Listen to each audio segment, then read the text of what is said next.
thoughts, Spider-Man Brand New Day. I'm going to do spoiler-free thoughts first, and then we'll get into spoilers. Overall, I really liked this movie. I think they made a lot of good choices. There's very clearly a distinct vision in this movie.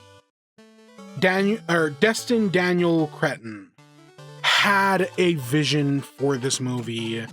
Like, whereas a lot of Marvel movies are very clearly put together in the edit, this one feels less so. Of course, if you told me it was put together in the edit, I sadly wouldn't be surprised. But I'd like to feel like they had more of a cohesive idea of what they were going to do. Not everything works, mind you. It's got some issues, some of which we'll talk about in spoilers. But overall, I did enjoy it. I think this is a great showcase for Tom Holland as Spider-Man. I think he does an excellent job. I think most of the cast does a fantastic job. Both new and returning characters. Overall, I was pretty impressed. I enjoyed it. I'd give it like an 8 out of 10. It's good, but it's got issues. Visually, I think the movie's pretty decent. Yes, there is CGI. It's Marvel, it's modern day Marvel CGI.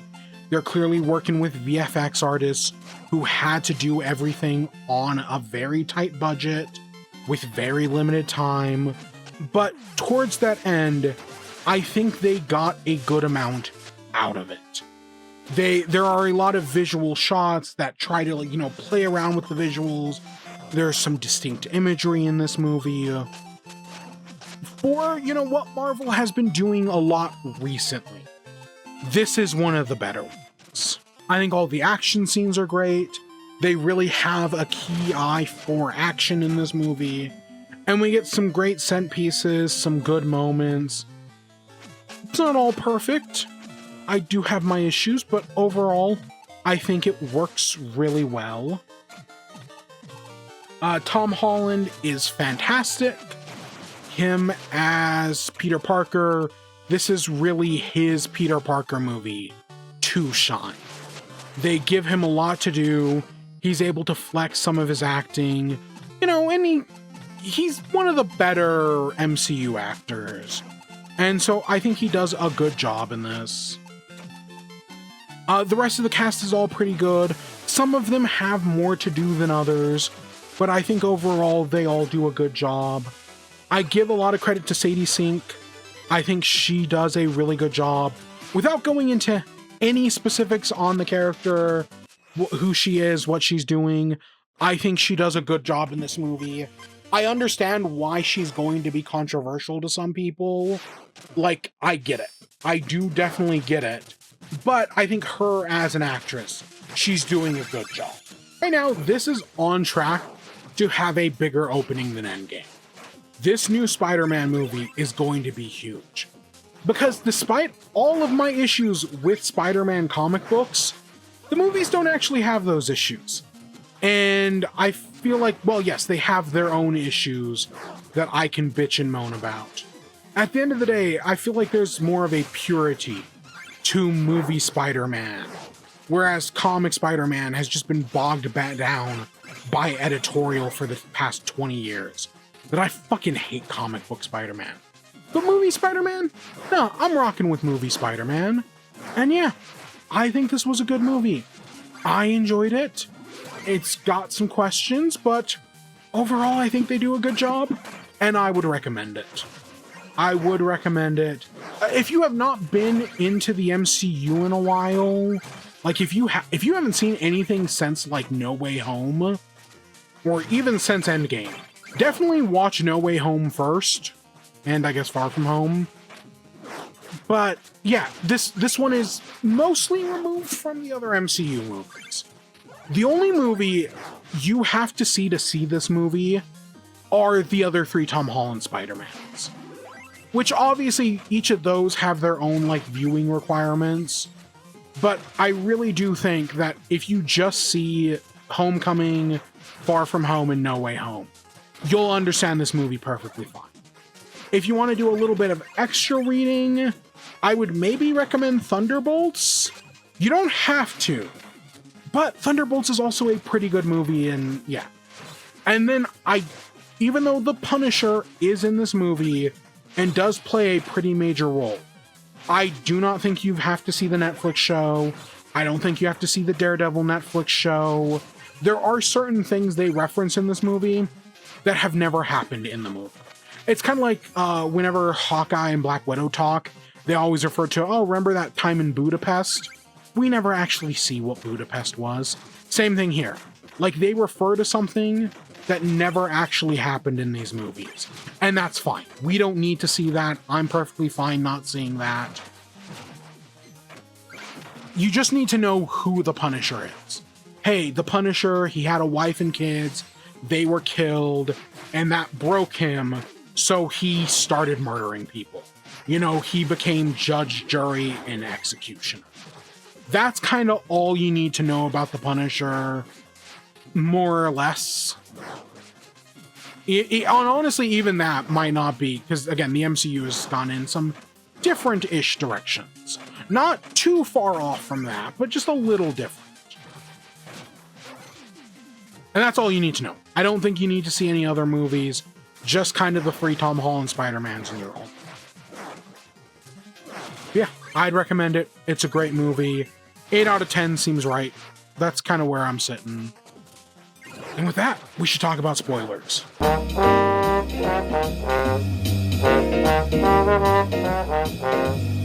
This movie is all about what it means to be Spider-Man. And mainly, what does it mean when Spider-Man gives up Peter Parker? I would say this movie is kind of like the second Sam Raimi movie in reverse. You know, in the second Sam Raimi movie, we see Tobey Maguire struggling with being Spider-Man. And as a result, his life is so out of balance that he ends up losing his powers. This is kind of the opposite.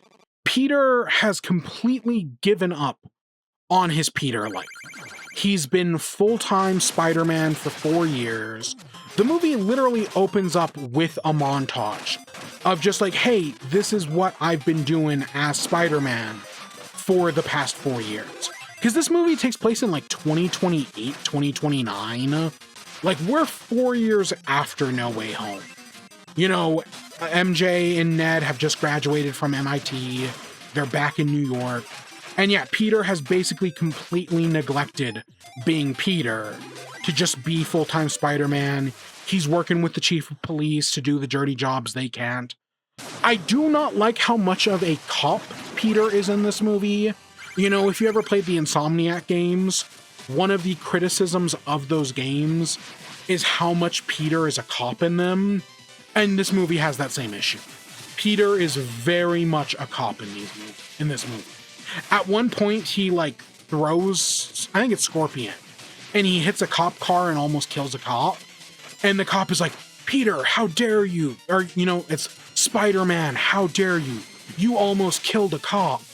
And that did not sit right with me. He's too much of a cop in this movie. It helps that the villain is the government, but I don't like that. I don't like how much of a cop he is. I had the same thing with the game. During this opening montage, this is where we see Peter fight a bunch of these villains. We see him fight Scorpion, Tombstone, Boomerang. I can't remember not Beetle, but it's something like that. The Hand. You know, we get a good montage of just what's been going on with Peter for the past 4 years. I know some people were wondering, like, what's Tombstone doing in this movie? John Malkovich was in Fantastic Four, you know, where his scene didn't even get in the final movie. Like, yeah, sure, Tombstone's doing more than that, but not by much. Scorpion gets a little more to do, but that's not entirely his fault. Because, yeah, the movie is filled with cameos. We obviously know Bruce Banner / the Hulk is in this, and that Peter does fight him at one point. The Punisher, I would not say is a cameo. I'd say the Punisher is a main character. He has a lot to do in this movie. But who does get a cameo? Elena. Yeah, the new Black Widow gets a cameo. Because when So the movie has a scene early on where this tank is going to the damage control facility, and it's obviously being controlled by our mysterious person. And Peter goes to Elena and is like, hey, is this like Black Widow mind control? And she's like, no, it's not. And I think the Elena scene overall works really well. Florence Pugh is just so fucking good in these movies. She's so likable.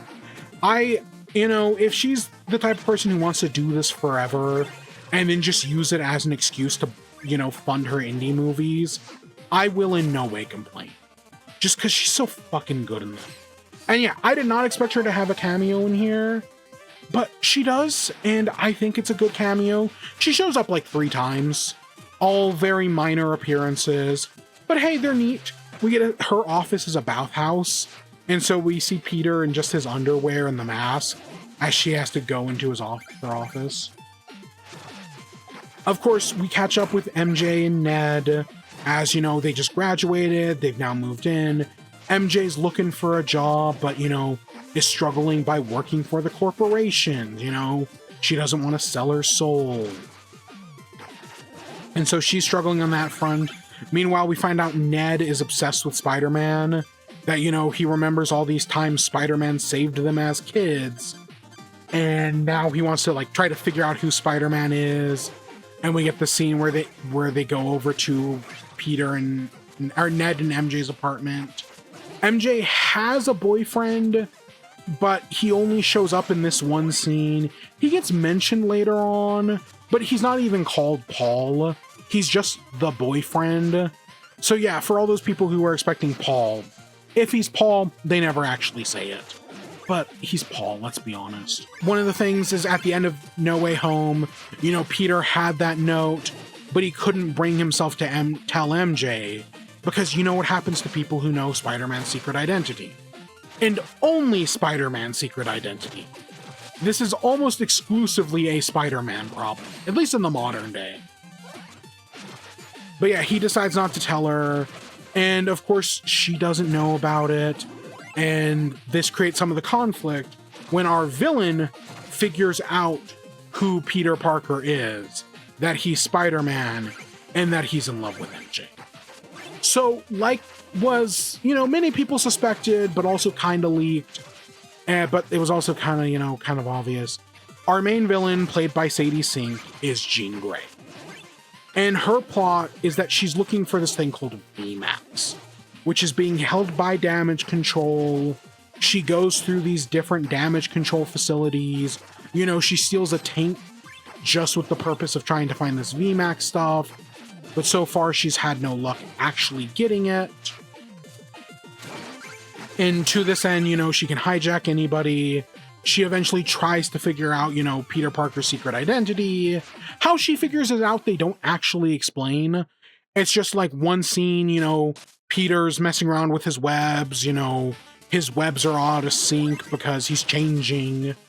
And she's just there.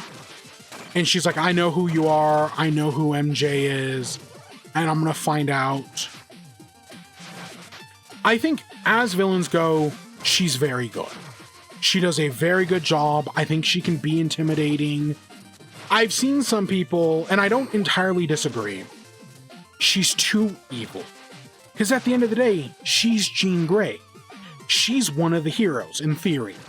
She's potentially the main star of the new X-Men movie.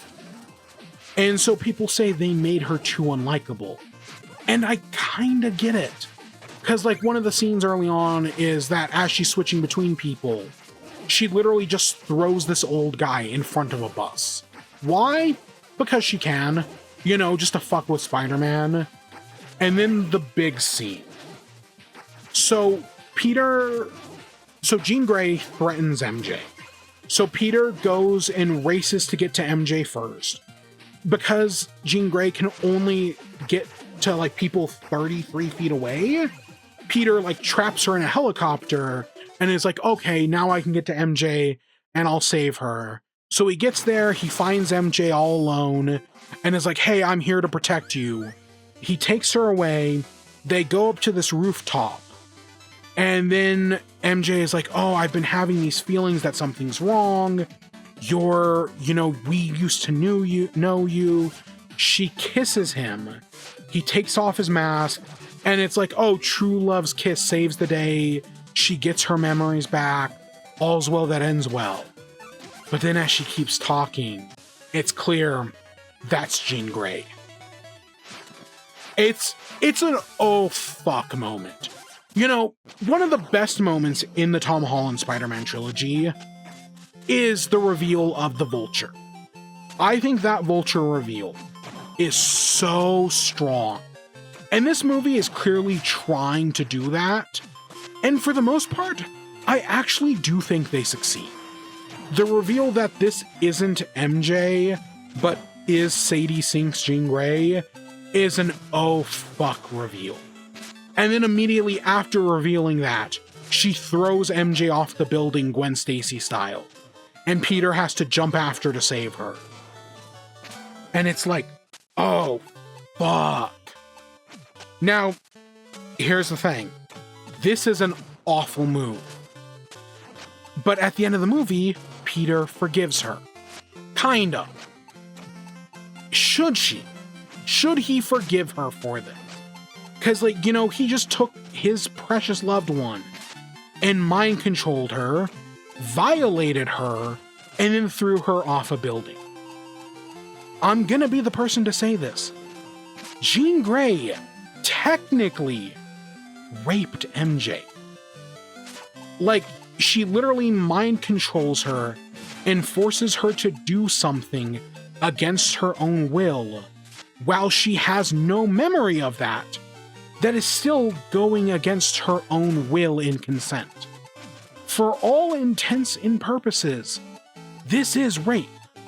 Later on in the movie, MJ will say, Peter will admit to have kissing her, and MJ will say, oh, well, it's not a big deal. I don't remember the kiss. Yes, you don't remember the kiss, but you did basically get date raped. It didn't go any farther than a kiss, but a kiss still has sexual connotation to it. It was still something done against your will. So yeah, if people do not want to forgive Jean Grey for doing this, I would not blame them. I get where they're coming from, because this is something that is super fucked up. At the end of the day, these are all fictional characters. No one's actual consent was violated. And it's not like we have real telepaths going around mind controlling people. But it still is that. And based on how the movie ends, I don't think we're ever going to see any repercussions to that. There are other moments, at one point she goes into the Punisher's mind and she's like, oh, I've seen some pretty fucked up things in here. She goes into Bruce Banner's mind and forces him to hurt people. Because that's the thing. All Bruce cares about is that he didn't hurt anybody. And we don't know. We don't get, even after Peter stops Bruce, we still don't know. So after that whole scene, Peter is like, okay, you win. I'm not going to interfere. He goes and he takes MJ to the Punisher and is like, hey, I want you to protect her. I have to go stop, Jean Grey. This is where we actually get the reveal of who Jean Grey is. They hang on it for a moment because, for people who know, it's supposed to be a big surprise. But, we get a little bit of flirting between Peter and MJ, and they genuinely have good chemistry. Peter's working on his little inhibitor thing. Because earlier in the movie, Peter went and saw Bruce and is like, hey, how do you do your Hulk inhibitor? Could I make one for, the spider sense? He doesn't obviously say that, but could he do something for DNA? And then he brings up the idea of a universal inhibitor. Which I do like that the inhibitor looks like Doc Ock's inhibitor from the Tobey Maguire movies. That's cool. But the universal inhibitor is basically the anti-mutant collars from X-Men. And the fact that Peter is the one who created them. Oh, that's going to have some interesting implications that I wonder if the MCU is actually ever going to delve into. I hope they do, because that's fascinating. And yes, he does use it on Jean Grey. But I don't know how much the MCU cares to dive into that. But it's still interesting regardless. But yeah, Jean Grey eventually goes to Bruce, forces him to take off of his inhibitor, and then has him attack the damage control facility because she's looking for this VMAX thing. Eventually Spider-Man and the Punisher come in because, the Punisher is supposed to be guarding MJ. MJ is like, hey, I want you to go protect Spider-Man. So he does. And he immediately gets taken over. And then it's Bruce, as the Hulk can't get through this wall, but the Punisher can use a bunch of explosives to get through. Whatever. The whole fight scene with Peter in the Hulk, it is a good fight scene. It starts off with Smart Hulk, but then, once Bruce realizes everything that's going on, he can't control the Hulk anymore, and the Hulk gets out. They have a fight scene. It's a good fight scene. It's kind of short, and it really just it ends with Bruce winning, but as he's strangling Peter to death. They could have done the comic thing and have Peter just tell a really funny joke that gets him out of it. But instead, he's like, no, Bruce, remember me. Remember Peter. And then Bruce stops, he falls off the building and turns back to normal. Afterwards, Bruce is taken in for psychiatric evaluation. I do think the reason they did that, how the whole reason Hulk's not in Civil War is because he's off on Sakaar. Are they doing the same thing here of hey, they don't want Hulk in Doomsday, so this is their excuse to get him out of the picture? That's personally what this felt like to me, because at no point do they ever explain that Bruce was being mind controlled. And clearly they're just setting up the Maestro on Battle World or something like that, or whatever the Hulk gang is called on Battle World. I don't know, it's been a long time since I've read Secret Wars. Because in the comics, I guess, according to what I've heard, the Hulk is actually immune to mind control. Whereas this is the fourth time he's been mind controlled in the MCU.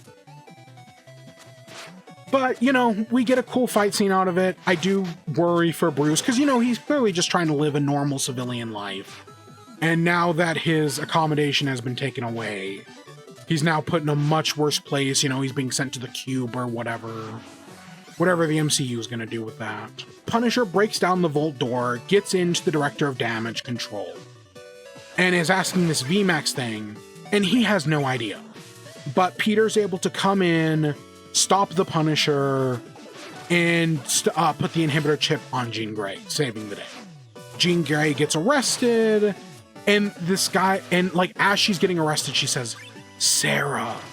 And so Peter asks the Director of Damage Control, and he's like, I have no idea who, or he mentions Sarah was an old colleague of his who recently passed away.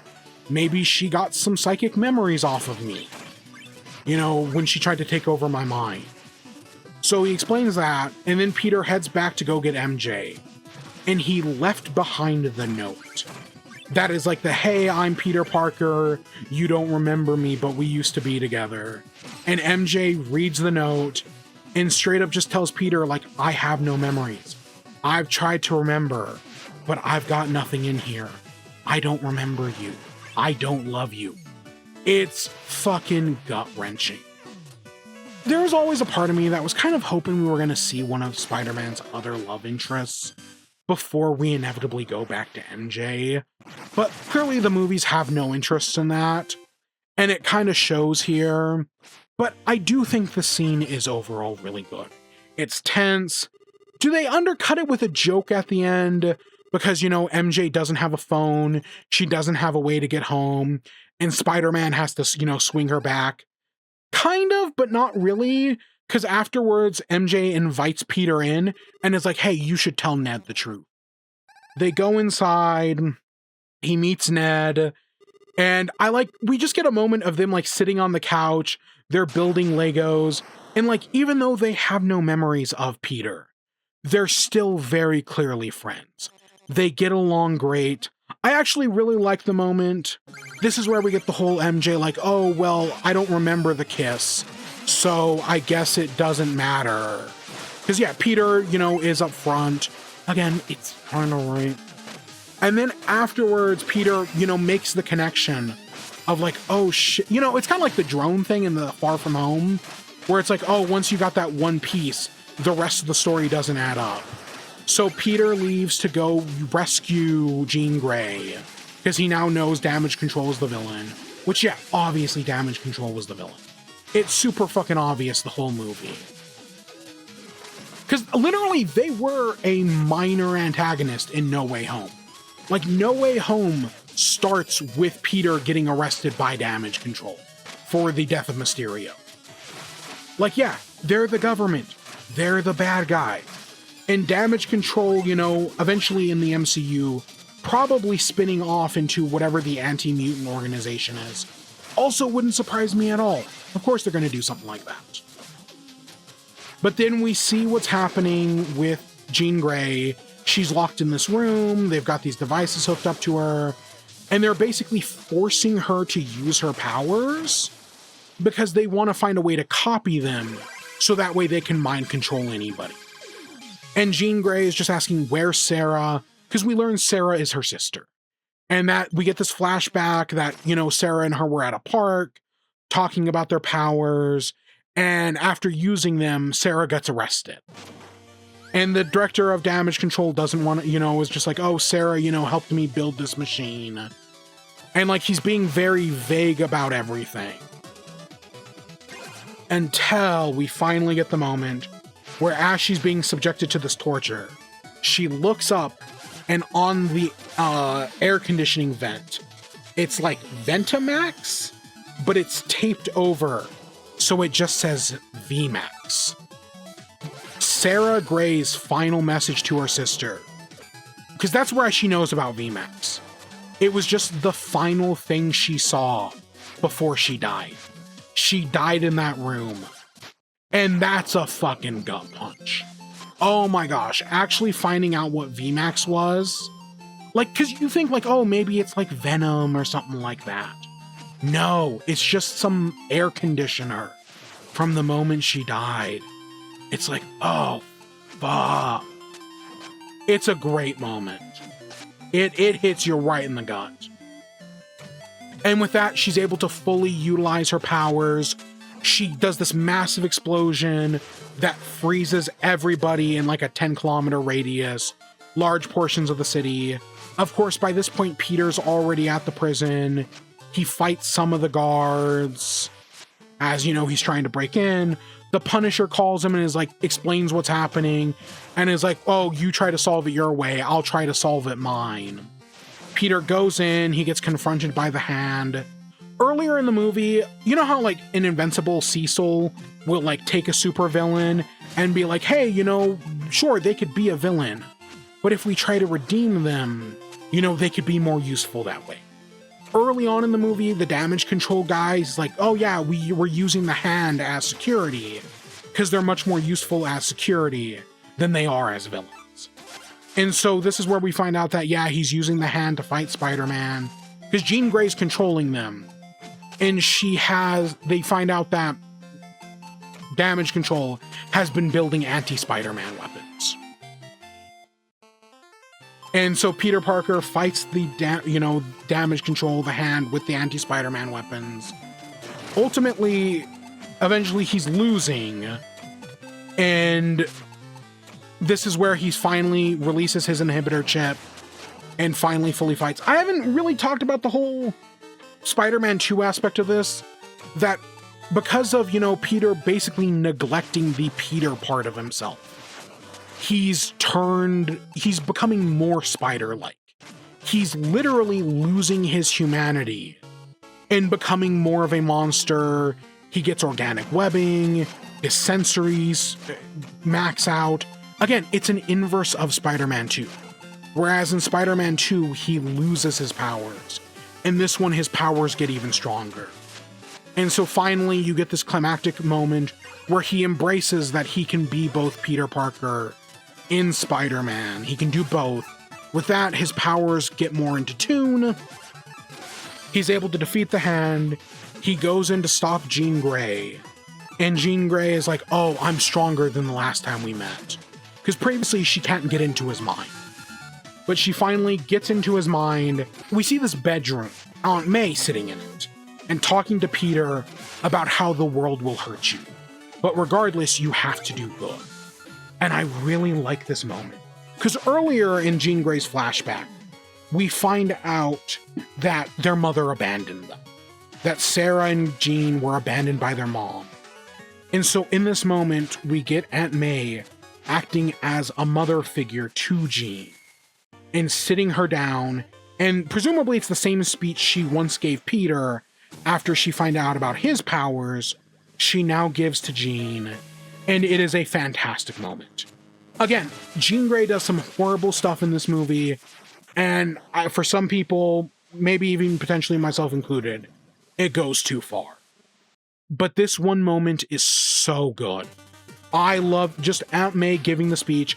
I know fucking Hat Guy was complaining, oh wow, they're just doing great power comes great responsibility again. Spoiler alert, every Spider-Man story ever told in the last 60 years has just been with great power comes great responsibility. Wow, them reusing the line again? No fucking shit. That's every Spider-Man story. And you know what this reminds me of? There's a point in the comics where Emma Frost reads Peter's mind. And she sees all the horrible shit Peter has gone through and feels bad for him. That's what this reminded me of. Is Jean sees all the horrible shit Peter has fallen into, the people he's lost, and she gets it. And yeah, I really do like the moment where afterwards, Jean is like, I have nobody. And Peter's like, you have me. There is a part of me that kind of wished she had stayed around. Because at the end of the movie, she leaves to go to upstate New York, you know, presumably some X-Men bullshit. And there is a part of me that worries we're never going to see her and Peter interact ever again. But I really hope we do. I really hope, because see, Peter Parker does have his friend groups. At the end of the day, the comics have always been a little loosey-goosey. The TV shows have been a little loosey-goosey with it. I mean, this show, you know, basically redid Genki into Ned. They redid MJ into a totally different character. The animated Friendly Neighborhood Spider-Man adds Nico Minoru. There's that one Ultimate Spider-Man show that adds like White Tiger and Nova, and I can't remember who the third person is. But you know, these people have played loosey-goosey with Spider-Man's friends. The Human Torch and Iceman was whatever her name was, Flamebird. They were Spider-Man's friends in one of the old animated shows. In the Ultimate Universe, Kitty Pryde was in Spider-Man's friend group. If they want to play a little loosey-goosey and make Jean Grey part of the friend group, Peter, Ned, MJ, and Jean, I would have been fine with that. But no, instead, she leaves to go to upstate New York. I really like this moment. That's maybe one of the reasons why, despite all the terrible things Jean does, and they're truly terrible things, I think this final moment is just so well done. That, again, these fictional characters, I am willing to cut a little bit more of a break to. In real life, this would be a whole different story. But these are fictional characters. And so in the end, as they're doing this sequence, we see the Punisher setting up his sniper rifle. He lays it down, he pulls the trigger, and Peter jumps in front of the bullet. He takes the bullet for Jean.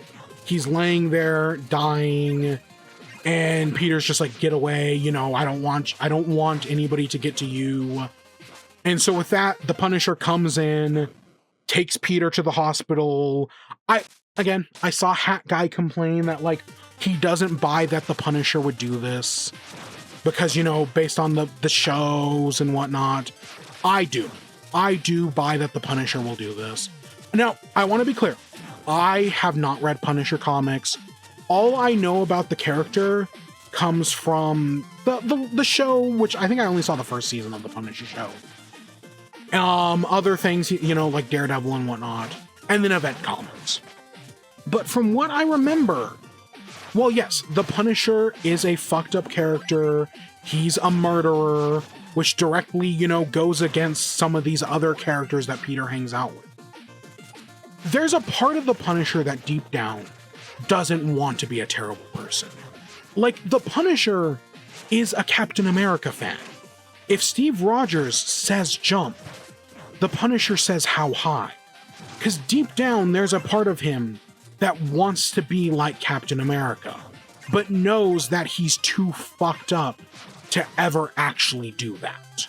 You know, he's already crossed the line and there's no going back. So him in this moment, you know, he shoots Peter, he realizes he's gone too far, and so he takes Peter to the hospital, stays with him all night to make sure nobody learns his secret identity, helps cover for him as he escapes. I think that makes perfect sense. I'm perfectly fine with that scene. I could be completely misreading The Punisher. Again, I haven't read any Punisher comics, only some event comics, but that's the interpretation I think. I think it works fine. I think Peter and the Punisher's, you know, basically friendship in this movie, overall, I think it works.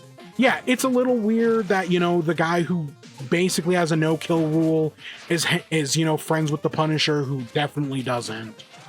But I think there is a part of it of Peter knows that the Punisher could be good and is trying to get him to be better. And there is a great moment where after, you know, meeting MJ, the Punisher is like, you know, if my family was just there, just out of reach, I would go back to them in a heartbeat. What the hell are you doing? You know, just letting them suffer in silence. It's a good moment. Again, there is a part of Peter that is losing his humanity. That as he's given up on the Peter part to become fully Spider-Man, he's less and less human. And so the Punisher is the logical extreme.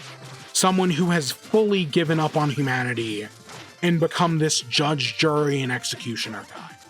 I think it's a good contrast. Again, I would say the Punisher is not a cameo in this movie. He's a full-on character. I think he does a good job at contrasting Peter, a lot more than like Deadpool would. I know a lot of people like Deadpool and Spider-Man, but there's a part of me that's just like, oh, it's the lol so random. Deadpool's a popular character, Spider-Man's a popular character. Why not have them hang out? And it just doesn't work, and like Peter very clearly hates Deadpool. He probably also very clearly hates the Punisher, but I feel like they have more going on here. And so yeah, the movie ends with Spider-Man. He's able to get out of the hospital because the Punisher wears his mask, and it tells like the people like, hey, look at waving to the crowd, while Peter just is able to walk out like Peter Parker. Nobody knows.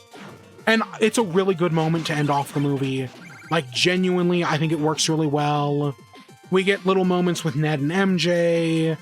MJ sitting on the school roof with the Black Dahlia. I've seen speculation, because the technical final scene is Peter is at the bodega, and he sees Ned sitting there. And he does the handshake that we've seen in the first 3 movies.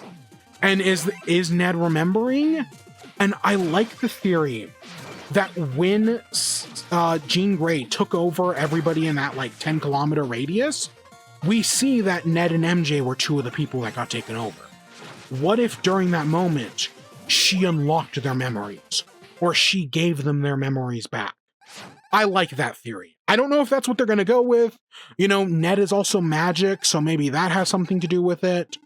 But whatever they do, I think it's going to be fine. I do think it's going to be fine. Them getting their memories back, because Peter and MJ do not get back together in this movie. I know some people really wanted that. They're going to draw it out over another one. But as long as they get back together, that's all I care about. You know, we did One More Day. I don't want them to keep the status quo of One More Day. Because One More Day fucking sucks. And it is currently what killed comic book Peter Parker. Because everybody I know fucking hates comic book Peter Parker. And One More Day started it. Ever since One More Day, comic book Peter Parker has sucked. And then the final scene of the movie is Ned's spider tracker app, and it's hinting that, hey, there's a Spider-Man somewheres out there in space. Whether that's Peter going to Battle World and Secret Wars, or maybe Toby or Andrew or Miles, just, you know, so Andrew Garfield already got asked about it, and he was like, I know nothing. Maybe it's Toby, maybe it's Miles. I hope it's, honestly, I'd love all of it, but we'll see. We don't know what Secret Wars is going to be. Secret Wars could be anything. It could be everything. It could also be nothing. But I don't think this is Doomsday. I don't think this is Doomsday. I think this is Secret Wars. That's where the movie ends. Overall, I think it's a good movie. I liked it. Is it the best Tom Holland movie? Yes. Because here's the thing about No Way Home. No Way Home is a good movie that sometimes works, sometimes doesn't work.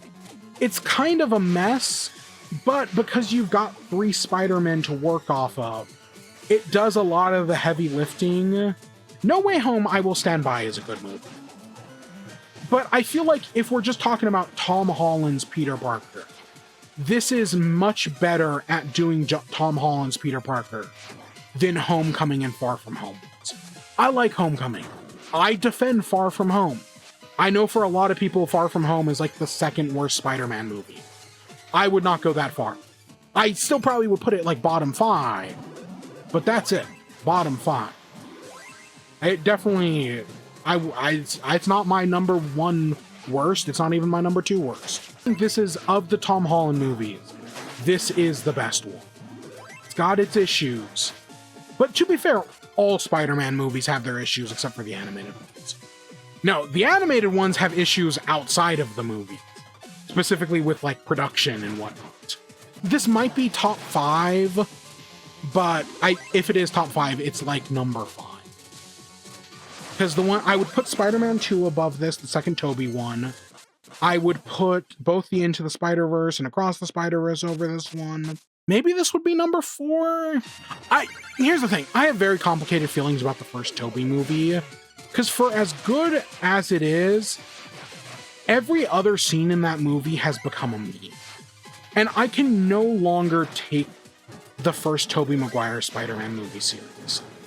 I just can't. Yeah, I think number 4 sounds about right. It's a good Tom Holland movie. It's doing well in the box office. I would recommend going to see it. I mean, again, Doomsday is coming, and while I doubt you have to see this movie to see Doomsday, like, I don't think Tom Holland is in Doomsday. Except for maybe, like, a post-credit thing. I don't know, I'm excited for Doomsday, but I'm not like, oh my god, I have to go. You know, I'm seeing Dune first.